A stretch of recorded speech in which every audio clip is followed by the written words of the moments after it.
Welcome back to Pod by the Bay. I am Seth Varnadore, joined by Steeg, and we are brought to you by not only the Bay Area Examiner, but also our good friends at Homefield. Uh, you can use our code BAE15 for 15% off your first order at homefieldapparel.com. You can use our affiliate link in the description if it's not your first order, but you still want to kind of help the site and the show out.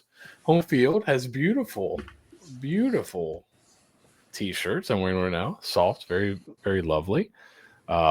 Steve's got his Homefield on. If you want to just get like a regular t-shirt without anything on it, They're so perfect.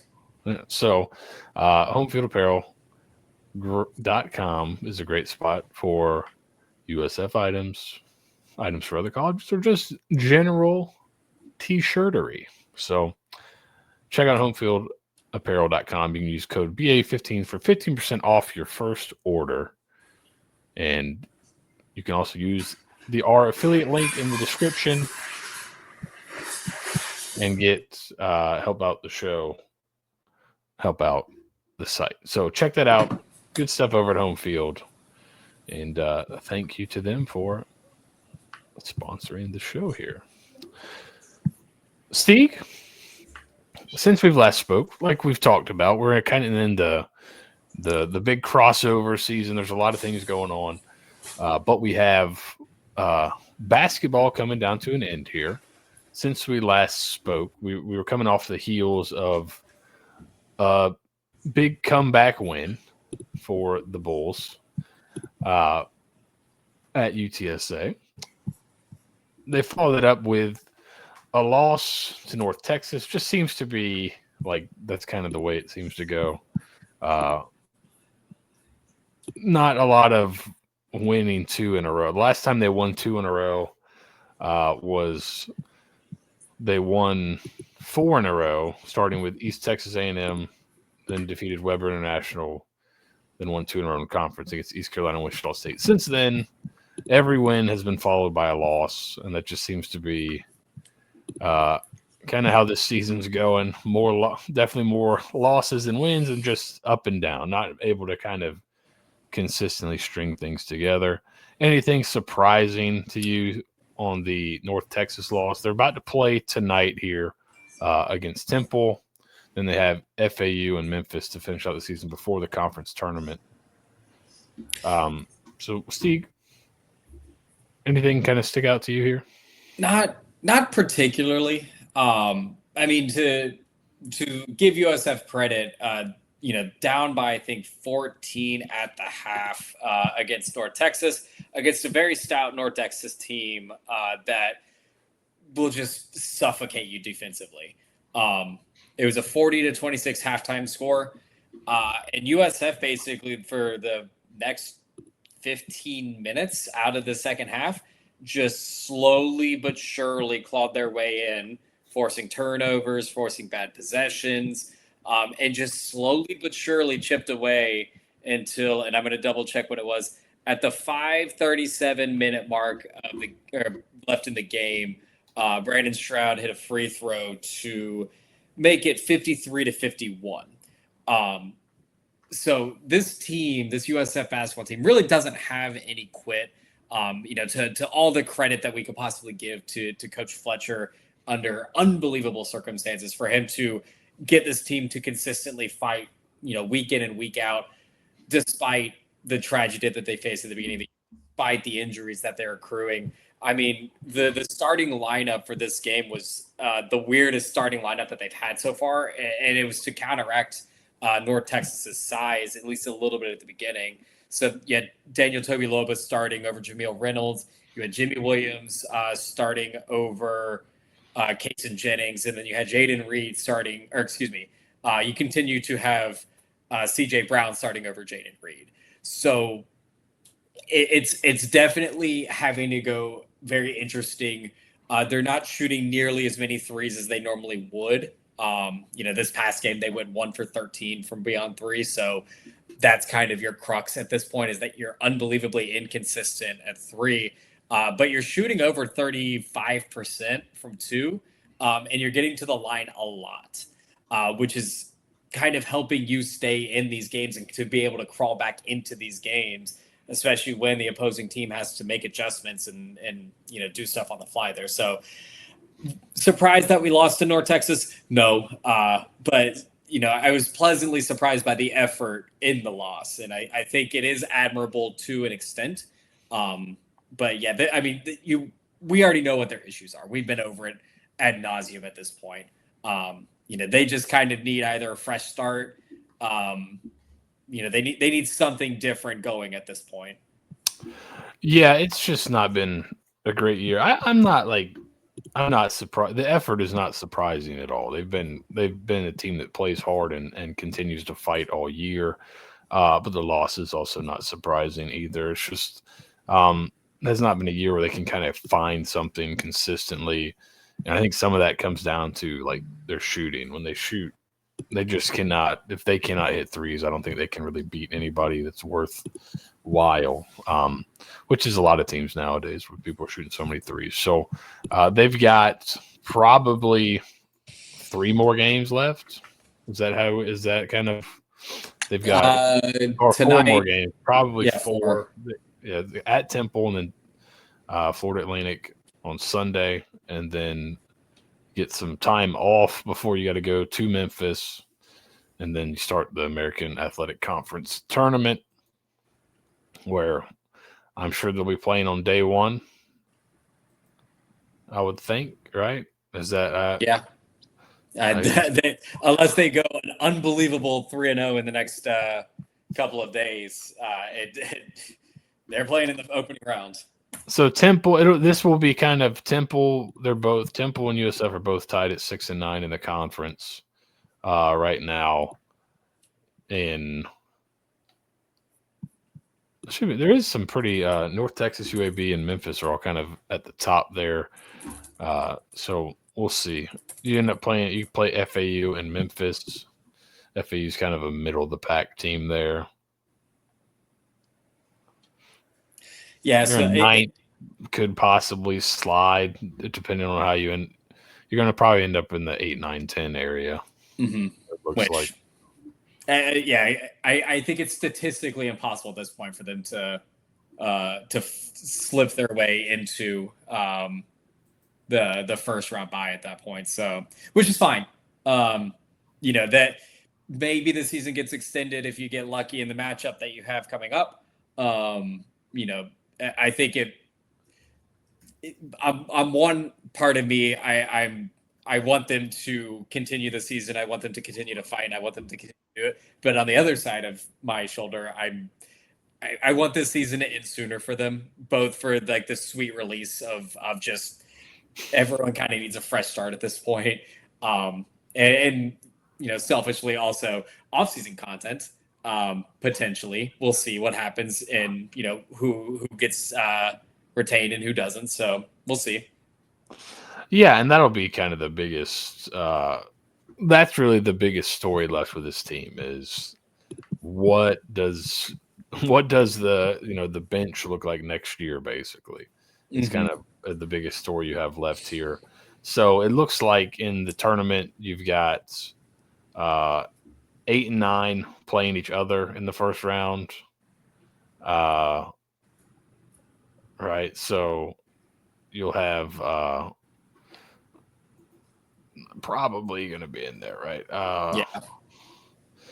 Yeah. Wichita State's at 7-7. And they're unbelievably hot right now. And so you got Temple and USF at both at 6-9. So it would take a little, and the games you have left are against teams after this Temple game. Like I said, FAU's kind of upper middle of the pack, and then Memphis is obviously leading the conference. So doesn't seem likely those will be wins, but we'll see. I wouldn't bet on it, but somewhat mercifully, this season's coming towards its conclusion. I think it's been a difficult year. Obviously, for those inside the program, but this might be one that they're ready to get through here. So we'll see how that goes. Now, on the other side of things, you've got the women's team, which they had kind of a little lull where they were kind of inconsistent, but now they're on quite a winning streak here. They've got 3 games left. 2, we know exactly when they're going to be. 1, they've got the game against Tulane that was January 22nd that the big snowstorm happened, got postponed. Tulane needs to play the game, and USF also needs to play it for a chance to kind of get that number 1 seed going in the conference tournament. Mm-hmm. So this is a game that's going to get made up, right? We just don't know. Yeah, I mean, by all intents and purposes, it has to get made up. You can kind of look at the calendar of these 2 schools, and you can kind of figure out at least a little bit where you think it might happen. It is a kind of a quick turnaround. The women's tournament starts sooner than the men's tournament. But I don't think at that point you're about to start playing consecutive games in a row anyways. So it's not going to affect you too much, for both of these teams, especially if, they both end up in the bye bracket of things to basically get that time off, get the rest and relaxation. You're still going to be at an advantage because you're going to be playing a team that had just played anyways the day before. So it'll get made up. We had the suspicion that it was going to get made up when they announced that it was going to be rescheduled and not canceled. And they haven't canceled it yet. That's the other part that is kind of keeping it tricky. So what'll be good for USF here? So they play tonight. They play Wednesday here. We're recording this on Wednesday at 7:30 at Tulsa. They play Saturday, and then they wouldn't play again, I don't think, until Monday, March 10th. That's when it seems like the first 4 seeds are in action in the conference tournament. I don't think they're in any danger of not being in the first 4 seeds. So you'd still get a good bit of time off before you have to play. And maybe it's kind of a blessing in disguise because that would have been an extended break. You go from playing on a Saturday to playing your next game on a Monday against somebody that's played already. Possibly somebody could have played 2 games at that point. So there's the old rest and rust thing. But you get a little bit more time or a little bit less time off, but still enough to kind of get rejuvenated, which is going to be helpful for them playing so many minutes in some of these recent games. But they got Tulsa tonight, East Carolina. Both of those feel pretty good about those games, right, Steeg? Like we're expecting those to be in the old win column. Yeah, Tulsa's a little tricky. They're a scrappier team, but 8-7 in conference, 14-13 overall. Yeah, but pretty good at home, 10-4 at home. And then ECU, again, scrappy team. They took USF to the wire last time out at ECU. They're both ones that you definitely want to keep an eye on. They're not automatic W's or anything like that. USF this past weekend against Memphis, offensively were on fire, but defensively I was at the game. It was a combination of Memphis hitting unbelievable 3-pointers throughout the game, and then just keep on chipping away. I mean, at one point USF had like a 15-point lead, and Memphis just hit like 6 threes in a row just to kind of like keep chipping it back in and keep on going and everything. So, I don't know how many teams are going to be that consistent at hitting threes. Looking at their stat line, Memphis was 8 of 21 from 3. And in the fourth quarter went 3 for 11. And that kind of just like catalyzed them a little bit more than the rest. So yeah, it was interesting. I think that this team is still extremely dangerous. What worries me about women's basketball at this point is how very reliant they are on Sammy at times. Of course, she has the hot hand. You want to give it to her. But at the same time, to an extent, she had 34 points. Everyone else on the team had less than 7. And like basically the rest of the team shot pretty poorly as well. It's a little bit of a concern that I always have when a team has kind of this glass cannon to them where they have the ability to light up the score sheet. But then if they have a stinker, who's the next one up? So I'm curious to see how this team's going to do under the pressure where really they need to win the conference tournament at this point. Like there is no questions about it at this point. Yeah, and there's really no room for error. I guess there's room for error now, but once you get into the tournament, you pretty much have to win it. We said that maybe they'd have a chance. It doesn't seem like it, but their only chance outside of winning the conference tournament would seem to be just winning out and getting to the final of the conference tournament, maybe playing a tight game against the UTSA team you've already beaten. But net does not seem to be something that they've been able to kind of make up a ton of ground in, which I think we've heard Jose's thought on the net. Not super impressed by it, seemingly. But yeah, USF's is still sitting at 66. So they've been kind of bouncing around 66 to 69 in kind of that range the last month or so, or possibly more. So it like you've mentioned before, though, you could see some of these Power 5 teams that don't hit 500 kind of get tossed by the wayside, and maybe that's where you start making it up. I don't think there's enough for you to get, totally locked into the field, but UTSA is 73rd, so that wouldn't be a terrible loss. It could be another good win for you. But if you're beating UTSA, you get the automatic. So there's not a ton of outside of playing them again, which, like I said, you win, you get the automatic bid. There's not North Texas. You'd have to kind of hope you play North Texas. They're 103rd in the net right now. At least it would give you another quality win right on your way there. So, but yeah, it seems like it's a win and you're in. Don't and you won't type of situation. So basically, which also North Texas being 130th in 103, 103. Listen, schedule better. North Texas was really good at basketball this year, like women's basketball, and you're just not scheduling anyone. Like I'm gonna have to look at their non-conference slate, but like, come on.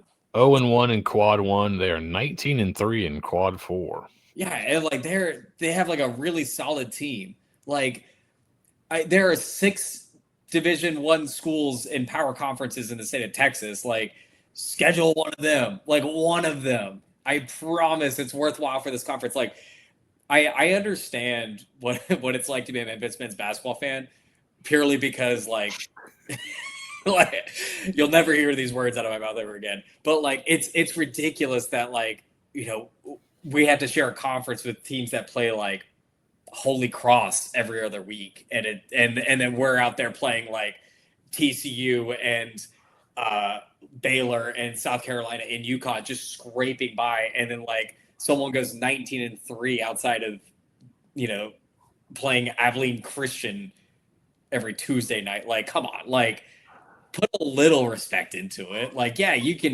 might get waxed, but take the paycheck and take the L. It's bizarre looking through kind of the net on some of these, because you get a school like let's look at just above USF. You've got George Mason from the Atlantic 10. They're 0-2 in quad 1 games, 0-2 in quad 2, 4-1 in quad 3, and 18-0 in quad 4 games, right? That's not really. Montana State is 53rd in the net, 0-1 in quad 1s, 1-0 in quad 2s, 2-1 in quad 3, 20-0 in quad 4. So, I mean, quad 4 merchant. Like, so then you kind of look at USF. USF played 6 quad 1 games. They played more than those other teams combined that are over them. 0-1 in 1-5 in the quad 1, 0-1 in quad 2, 3-1 in quad 3, 16-1 in quad 4. Obviously, the quad 4 loss probably is what's weighing them down, it seems like. But man, like, it's easy. I guess it's better off to play, go 20-0 in the quad 4, 21-1 in the quad 4, and it's kind of a tough. So it seems like something needs to be kind of reconfigured there. Yeah. Because you can really just play one tough game, lose it, and then load up on cupcakes, have a great record, and well, there you go. Look, we're suddenly have a chance at an at large because look how good our net rating is. So I don't know. It's always those are always the difficult conversations at this level, right? Is like I can schedule up if I get a win. Like the Duke win is helping immensely. But some of those blowout losses early are if you would have just switched those out with some cupcakes, you might be firmly in the field right now. So Yeah. but that's kind of the calculus you have to play. So let's switch over gears to little bat and ball sports. Let's go with softball first. We talked last week about the South Florida Showdown. You had some big wins the week before against Penn State, B1G. Not so much in the South Florida Showdown. Losses to Michigan and Wisconsin, but rebounded with 3 victories to finish it off. Another tight game against Michigan. This just seems like they play very tight games with Michigan every time they play. Yeah. I never want to play Michigan again. No, I think this is like the 5th straight year. I think USF and Michigan have played multiple games, and it's just they're gauntlets. And I think Ken and Michigan's coach have a deep respect for one another because their battles on both ends, basically regardless. This one, USF had it. They were leading 4-0 going into the 5th inning, thanks to a Alana Rivera, our 2 RBI double, and then Alex Wilkes hit a 2-run home run. All the momentum was going their way at that point. Peyton Dixon was absolutely shutting Michigan down at that point. And then that 5th inning happened, and just I'm going to pull up the play-by-play on what happened. Michigan leadoff batter singled. Next one grounded out, and the girl on second advance, or excuse me, the girl on first advanced to second. Next girl walked on a full count. Next girl singles to left center to load the bases. Then their best hitter hits a double down the right field line, scoring 2, and then a single forced another 2 RBI. But at that point, all the momentum just went out of Peyton Dixon's sails. And then to follow it up and make it that much worse, at the top of the 7th, you started to chip back. Things were starting to maybe look a little bit better for USF if they could do it. The bottom of the order was coming up for Michigan. This girl from Michigan hit, if USF's outfield is 200 feet, hit it 200.005 inches. I think barely skirted over. Solo home run basically on a 1-2 count, and USF just couldn't get anything going after that. And it sucked because they played 30 minutes later against another Big Ten team in Wisconsin. And you could off the first pitch, you could tell that the winds were just out of the sails. And Wisconsin jumped out to an early lead. USF tried to make it interesting, but ultimately, Wisconsin won 12-4, I think, in 7 innings. So, Yeah. So looking back, the last 3 years they played Michigan, every single game with Michigan has been a 1-run game, win or lose. So very tight. And Michigan's pretty good program. So it's interesting. Just they keep playing. Did get Louisville game previously got canceled. They did end up playing in this tournament. They beat Louisville 6-1. Beat Kent State 8-3, and then finish it off beating Troy 10-8. So, how would you rate this? Would you rate this as a successful South Florida Showdown? They go on the road to the Longhorn Invitational, which will, I think, some good opportunities, but some tough, a couple tough games out there. But how would you rate the South Florida Showdown before we kind of get to that? I will be a harsh critic, and I will say it was bad. USF, yes, they won 3 out of the 5 games. So statistically, good. The Louisville game was really good. I will give them all the credit there. They jumped out to an early lead. and immediately kind of kept things going. They scored off of Louisville's ace, who was like the ACC pitcher of the year. But that Kent State and Troy game gave me more pause than anything. USF was trailing Kent State, who is like 2-11 at this point. They were trailing 3-0 for like 4 innings, and like they just couldn't get anything going offensively. So that worried me a little bit. They eventually found the bats, got things going. It was a late night for us. I think we were up until like 11:30, posting it live on our Discord. And then that Troy game, like they got out and they just kept on letting Troy kind of whittle back into it. So the pitching was a little bit of a concern on my side of things. So overall, just the lack of consistency from games 1, 2, 3, 4, and 5 just give me a little bit of pause about this USF team. We know that Peyton Dixon and Bell Sarja are unbelievably talented, and Long is a super good true freshman. Hannah Marion is also a really talented transfer from Stetson, but they're giving up a lot of hits. They're giving up a lot of bases loaded situations. There's a lot of dangerous positions that they're getting themselves into, and they're able to get out of it defensively, but still, it doesn't give you the warm and fuzzies when you let these teams hang around, especially when you have a really talented American Athletic Conference basically swarming in around you at the top 4. So I would say it was not great. It wasn't bad, but it could have been a lot better. Well, they're going to get a tough test coming up here in the old Longhorn Invitational. Going to play Texas, who's #1 in the country. Going to play them twice at this Longhorn Invitational. They'll play 5 games overall. Both Texas games will be on SEC Network. So first time this year, I believe they'll be on television.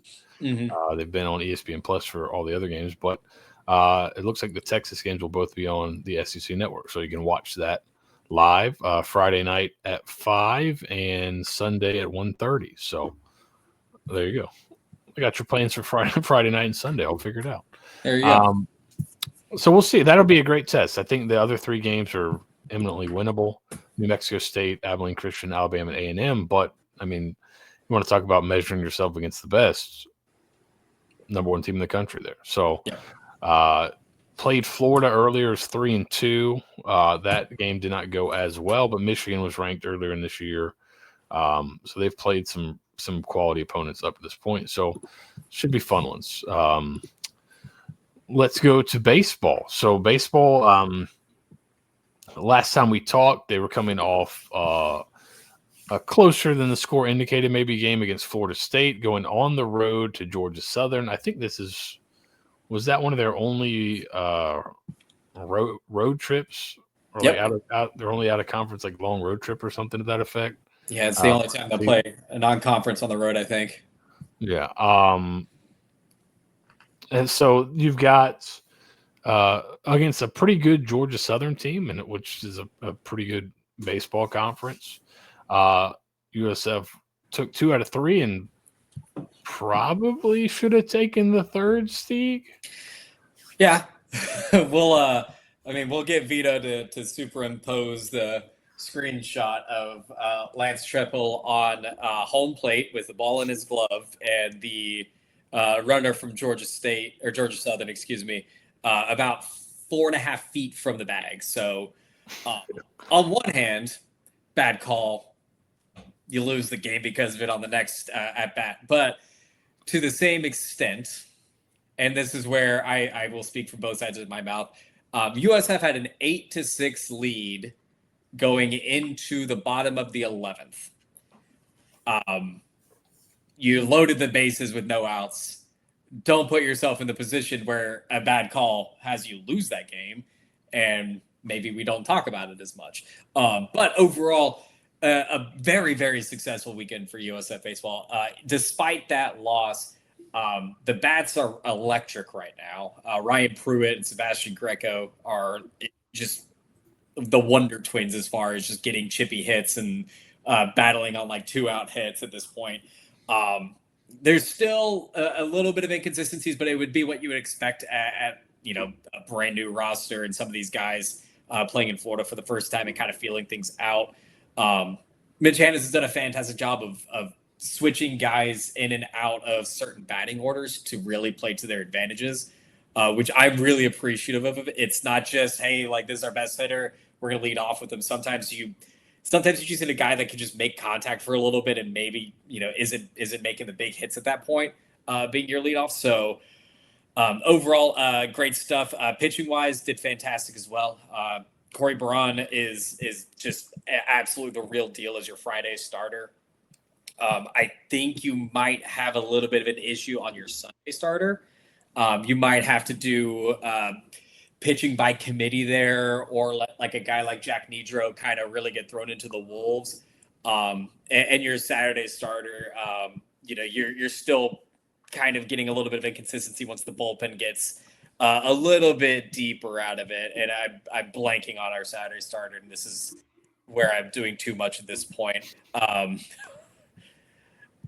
James Hill only gave up 2 hits, 2 earned runs, struck out 2. So he did good. He did fine. They did well to kind of keep everything noted. But I really would like to see Corey Braun Friday, James Hill Saturday, Jack Nedro as your Sunday starter, and then you have a deep enough bullpen that I think you can get by after that going forward. Yeah, and then they were able to come back after kind of that disappointing end of the Georgia Southern game where I believe, Mitch Hannah's got tossed, so that was always fun. Yes. Played FIU on Tuesday. We're able to gut out a victory. So all in all, I'd say a pretty successful start to the season. Yeah. Maybe better than the record indicates. I think I think they are what their record indicates. I don't want to get too high on this team yet. There's a lot of people who, after that Iowa series, were ready to crown them. They still got issues. They're still not super deep on the bullpen. They make a few mental mistakes and errors that they're working through at this point. And then there's some guys pitching wise that I just aren't for it at this point, that I'm going to withhold any disparaging language towards student athletes for it. So I think they're good. I think they can be great this year. I don't think that they're winning the conference and going to Omaha. I think they're at least going to be winning it probably 30 games. I think that's a pretty good metric. Yeah, and it seems like there's some pretty good teams. It's also so early, right? It's kind of like you're kind of looking and seeing, wow, this guy's doing this guy's doing that. It's like, okay, we're, most teams are 8 games into the season. So, right now in conference, kind of looking around the rest of the conference, USF is kind of right in line, right in the middle of the pack. But, it's hard to tell. USF's played some pretty good teams so far. So we'll see. Kind of baseball is going to be more of a little bit of a wait and see how some of these teams shake out here. But really good, I'd say, good start to the season. Ryan Pruitt's guy you've mentioned has had a good start to the year and had a great walk up song. So he was officially Bayer Examiner approved, and is doing well so far this season. This Friday, Saturday, and Sunday, you've got series against Central Florida. There's going to be rally towels on Friday, a 2015 baseball team recognition, and then Bark in the Park on Sunday, Steeg. We love a good Bark in the Park, I'll tell you that. Kids can run the bases in the post game. So if you've got a dog or a child, seems like a great day on Sunday. So that'll be at 1 p.m. You can watch the softball on your phone since it's on SEC Network. So, Steeg, I didn't want to end the show without you getting to update us about one of your favorite teams on campus. Do we have good tennis news? We do have good tennis. Well, we can start with the bad news and then get the good news. They lost on Friday against UTSA, who is undefeated. Took them to it wasn't a sweep. It was 4-2, and at one point we were following it live. We were kind of like, are they going to do it against this team? Like, Hold on there. But they didn't. I think they folded in every third set very quickly. So nothing good happening there. But on Sunday, they won in very, very convincing fashion. Like to the point where I was kind of shocked at what was unfolding in front of my very eyes. They beat Tulane in straight sets, which USF beat Florida A&M in straight sets, which is it's hard to do. And this isn't a bad Tulane team. They have a few good wins under their belt. They beat South Alabama. They beat Louisiana. They beat Troy. That Tulane team beat UTSA and then turned right around and got swept by USF. And it wasn't like, oh, maybe it was like a quick turnaround or something like that. No, it was the next day. It was a full 24 hours later. An inexplicable win by USF women's tennis, one that I have to applaud for their efforts because they shut me up. Well, there you go. Always ending on a high note. Now, Steeg, USF basketball currently up, men's basketball that is, currently up 5 points against Temple. Will they win it? Maybe. It's 2 points now. It's 26 to 24. Oh, no. Will they hold on and win? Make a prediction. No. I mentioned it in our thing. This Temple team is pretty good at shooting threes. And that doesn't give me the warm and fuzzies whenever a team is good at shooting threes. No. What can I do about it? But right now they're not doing that well shooting threes. Temple is 3 for 7 at the 6:18 minute mark. But bad news. Well, that worries me. Yeah. Brandon Stroud is already at 3 fouls, which isn't good. So he's going to sit for a good while. Jimmy Williams with 10 points. He's 2 for 2 from 3. Jameel Reynolds has 10 points already. Bulls are not rebounding the ball well, but that's par for the course. Somebody keeps clamoring for Jimmy Williams. Someone does. Who is it? It's me. More Jimmy Williams. I hate to tell you advanced analytics. He's 0-2 as a starter this year. I know. He started last game, played 19 minutes, had 4 shot attempts. Feed Jimmy. Feed Jimmy. All right. Well, that's it for this week's episode of Pod by the Bay. Like we said at the top, use code BAE15 for 15% off your first order at homefieldapparel.com. You can use our affiliate link in the description. Helps out the show and get you nice stuff. You can join us in the Ponderosa Insider section of the Discord through patreon.com/Bay Area Examiner. Join us there. Vito and I are going to record some in-depth basketball conference tournament previews this weekend. That'll be part of the Ponderosa this week. So get ready for that. And we'll see you guys next week. Go Bulls. Go Bulls.